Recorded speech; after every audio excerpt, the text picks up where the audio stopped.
For a time in the first part of the 1900s, the Tudor style became popular. Tudor houses looked like Old English buildings made with walls that looked like mud or stucco and many brown wooden beams. Tudor houses feature steep roofs and tall chimneys. Sometimes they display fancy brick patterns and tall windows that curve to a point called a mullion. In many cases, the second floors were jettied, sticking out over the first floor below, or the roof came far out over the porch. People with Tudor-style houses enjoyed the cottage look to them. In 1908, carpenters worked on Frank Lay's stucco and half-timber mansion near downtown, which you can see behind me. The Lays chose to build in the popular English Tudor style of the day.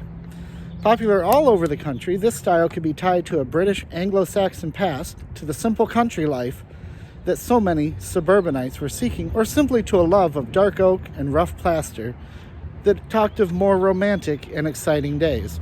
Frank B. Lay, for whom Lay Boulevard was named, could rank both as a pioneer and a successful business leader.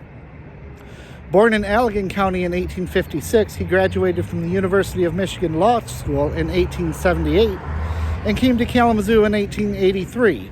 He and his young family took up residence on Elm Street, and Lay joined his father and brother-in-law in establishing the Michigan Buggy Company.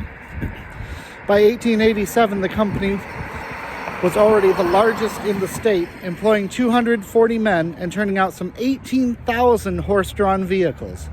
The company continued to expand at its sprawling quarters on Willard Street for a number of years. In 1909, when Lay and his family moved to their Tudor mansion on South Street, the company had produced some 12,000 buggies and 8,000 sleighs that year alone. A venture into automaking was attempted in 1909 by the company, but it was not a lasting success. By 1914, the company was finished. After World War I, Lay became the proprietor of the Great Western Auto Parts Company and added a garage and car dealership, which lasted until about 1924. Lay had shown an early interest in Kalamazoo's fashionable hobby, horse racing.